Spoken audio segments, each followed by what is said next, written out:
le noir, plongé dans l'horreur.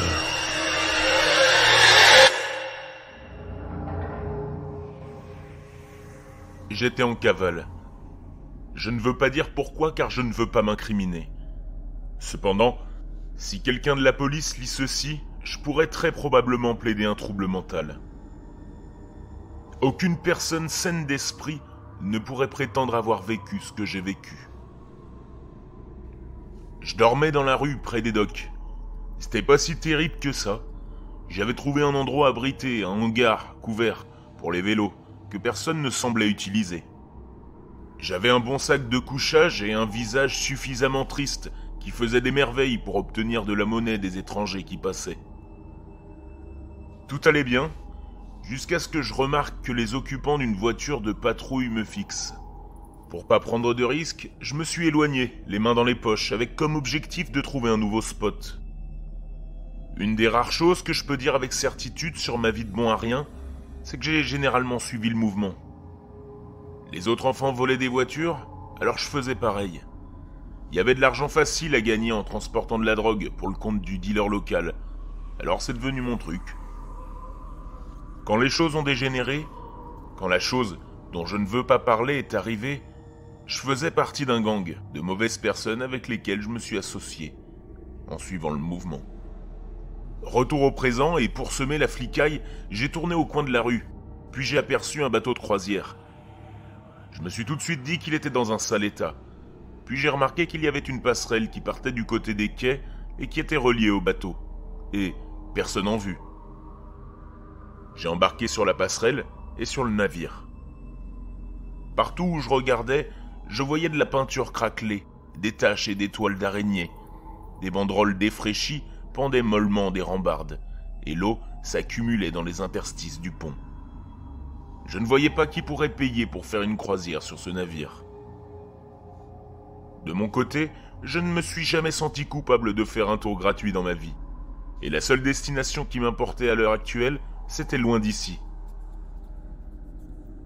Je n'avais toujours pas vu d'équipage, mais je ne voulais pas forcer le destin, alors j'ai cherché l'endroit le plus proche pour me cacher. Une couverture branlante sur un bateau de sauvetage plus tard et j'étais blotti dans l'obscurité.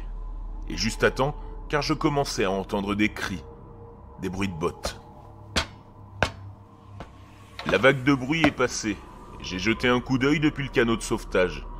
J'ai vu une dizaine de caisses en bois manipulées sur la passerelle.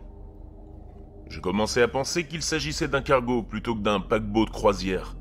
Peut-être qu'une fois, il y a 20 ans ou plus, il avait accueilli des passagers à bord pour des voyages de luxe prestigieux. Mais ça, c'était avant. Puis j'ai entendu de nouvelles voix. Des hommes qui parlaient avec énergie et qui semblaient se diriger vers moi. Je me suis mis à l'abri et j'ai attendu. Peu de temps après, j'ai senti le bateau s'agiter sous moi. Je l'ai senti autant que j'ai entendu grincer et gémir. Puis, avec une inquiétante embardée, il a commencé à bouger. Moi, je me suis détendu. J'avais laissé beaucoup de problèmes derrière moi, et il était temps de se reposer.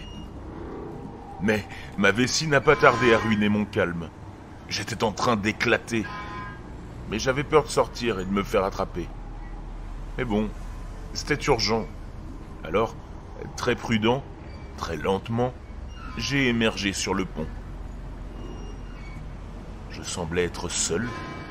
Alors, soulagé, je me suis soulagé.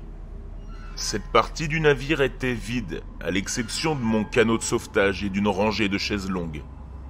Il faisait encore chaud à cette heure-là et j'aurais rêvé m'y installer, mais je n'ai pas osé prendre le risque.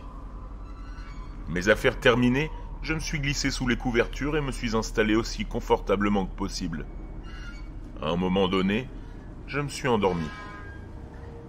Après avoir étiré mes membres endoloris dans l'espace confiné de ma nouvelle maison et avoir bâillé, j'ai soulevé un peu la couverture pour voir si la voie était libre, afin de sortir et d'essayer de trouver quelque chose à manger et à boire. Tout était calme. Et j'étais bientôt de retour sur le pont, toujours seul, le seul passager. En tout cas, c'est ce qu'il me semblait. Un peu plus loin sur le pont, les portes de ce que j'ai supposé être des cabines sont restées fermées, et il semble que les volets des petites fenêtres de chacune d'entre elles étaient baissés. Ma théorie, selon laquelle il s'agissait plutôt d'un cargo que d'un navire à passagers, semblait de plus en plus probable. Cela s'est renforcé lorsque, 1 heure plus tard, nous avons approché un nouveau port. Je n'avais aucune idée de l'endroit où nous étions, mais le quai dans lequel nous sommes entrés était encore plus délabré que le navire. Accroupi et scrutant constamment autour de moi, j'ai observé le chargement de nouvelles caisses. Ces boîtes semblaient remuer et étaient parsemées de ce que je croyais être des trous d'aération. Des conteneurs à bétail, j'ai pensé. De pauvres bêtes transportées dans des conditions qui devaient être illégales. J'ai décidé de partir à la recherche de nourriture et de quelque chose à avaler, pendant que, je l'espérais, l'équipage était occupé à charger sa nouvelle cargaison. J'ai eu de la chance, j'ai trouvé une réserve non verrouillée, avec des boîtes de conserve de viande séchée et, merveille des merveilles, une caisse de bière. J'ai pris moins que je ne voulais, car je voulais pas que ce soit trop évident qu'il y avait un voleur à bord, et je me suis précipité vers le canot de sauvetage. En me remplissant le ventre de viande salée et caoutchouteuse, arrosée de bière chaude, je me suis senti comme chez moi. Jusqu'à ce que les cris commencent. Au début, j'ai pensé que c'était juste le navire qui grinçait, son vieux métal et son bois craquant.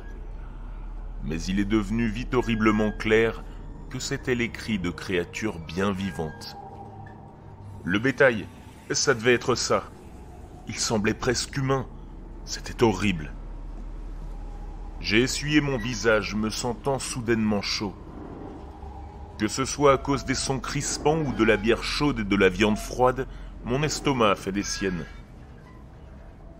Je me suis dépêché de retourner sur le pont et de me pencher sur le côté du bateau où j'étais violemment malade. Je suis resté là, haletant et frissonnant. La nuit tombait et j'ai regardé les dernières lueurs du jour s'estomper, heureux que les seuls sons que je pouvais entendre étaient ceux du bateau et du clapotis de l'eau sur sa coque. Et puis, un clic. Je me suis retourné et j'ai vu que c'était une des portes de la cabine qui s'ouvrait. J'ai stressé et je n'avais pas le temps de retourner dans le canot de sauvetage, alors je me suis glissé sous sa proue et me suis fait aussi petit que possible. Un homme en est sorti. Il portait un long manteau noir et se déplaçait avec une démarche lente et élégante. Il marchait avec une canne à pommeau d'argent, mais pour la frime plutôt que par nécessité, enfin je crois. Sous la lumière des étoiles et d'un clair de lune, sa peau était pâle. Son crâne était rasé, et les lignes entremêlées d'un tatouage s'étendaient sur un côté de son visage. Sa présence m'a fait frissonner. Et j'ai essayé de me réfugier plus loin sous le canot de sauvetage. Alors qu'il commençait à se promener sur le pont, d'autres portes de cabine se sont ouvertes et d'autres personnes en sont sorties. Il y avait environ une douzaine que je pouvais voir. Chacun était vêtu de noir. Leur visage, pâle, blanchâtre, était sans expression. Certains semblaient être des hommes, d'autres des femmes. Tout leur crâne était rasé. Une variété de tatouages complexes sur le visage semblaient être les seuls signes distinctifs. Ils n'ont pas dit un mot entre eux, alors qu'ils profitaient d'un bol d'air nocturne. J'ai regardé, fasciné et troublé. Il y avait quelque chose d'autre dans ces passagers, quelque chose qui me mettait les nerfs à vif. J'aurais fui si j'avais pu, mais je n'avais pas d'autre choix que de me recroqueviller dans ma cachette, en espérant qu'aucun d'entre eux ne me repère, même si leur promenade sur les ponts les amenait maintenant à passer devant moi. Une nouvelle silhouette est apparue. Il était vêtu d'un uniforme blanc et portait un plateau contenant des verres étroits et ornés, remplis à ras-bord d'un liquide sombre et rougeâtre. Un autre personnage le suivait dans son sillage. Ensemble, ils ont commencé à se déplacer parmi les passagers, offrant des boissons qui ont été prises avec empressement. Malgré leur apparence étrange, Les passagers avaient jusqu'à présent fait preuve d'une certaine élégance. Mais la situation a vite changé lorsqu'ils avalèrent avidement leur boisson d'un trait, puis se mirent à lécher les verres avec de longues et fines langues qui sortaient de lèvres tachées de rouge, foncé par le liquide. Le passager le plus proche de moi a souri. Je me suis senti mal quand j'ai vu ses dents, les pointes acérées et bestiales. J'ai fermé les yeux, comme un enfant qui se cache de quelque chose qui aurait dû rester dans son imagination. Je ne pouvais plus rien voir sans perdre le contrôle. Des heures plus tard, un matin que je ne pensais jamais voir arriver s'est glissé dans le ciel, et le pont était de nouveau désert. Les passagers avaient regagné leur cabine. Je suis resté dans ma cachette, et j'ai rapidement vu l'équipage transporter sur le pont des objets empaquetés dans des bâches. Un par un, ils ont jeté leur charge à la mer. C'étaient les carcasses du bétail, ai-je pensé. Puis, j'ai aperçu une main qui sortait d'une des bâches, au moment où la cargaison allait frapper l'océan. Une main humaine. 10 chargements en tout ont été jetés. 10 corps. Ils ont flotté à la surface pendant un moment avant de glisser dans les profondeurs. Il n'y avait aucune trace de sang à la surface, aucun signe de vie. J'ai pensé aux cris que j'avais entendus, et une peur froide a traversé mon corps quand la vérité m'est apparue. J'ai pensé au sourire sournois, aux lèvres cramoisies et aux dents aiguisées comme des rasoirs, à l'enfer qui m'attendait sur ce navire lorsque la nuit serait tombée. Je me suis accroupi là et j'ai pleuré. Le soleil était à son zénith quand ma chance s'est présentée. Nous approchions à nouveau d'un quai. J'ai vu des caisses alignées, attendant d'être apportées à bord. J'imaginais des verres débordants, prêts à être remplis par les passagers. J'ai saisi ma chance et j'ai grimpé sur le côté du navire, puis j'ai plongé dans l'eau. J'ai réussi. Je suis maintenant assis sur une plage, sirotant une boisson fraîche. C'est une belle journée, mais je sais maintenant qu'il y a des créatures dehors qui vivent la nuit. Elles attendent que le soleil descende sous l'horizon. Je sais maintenant que lorsque la nuit tombe, la peur revient.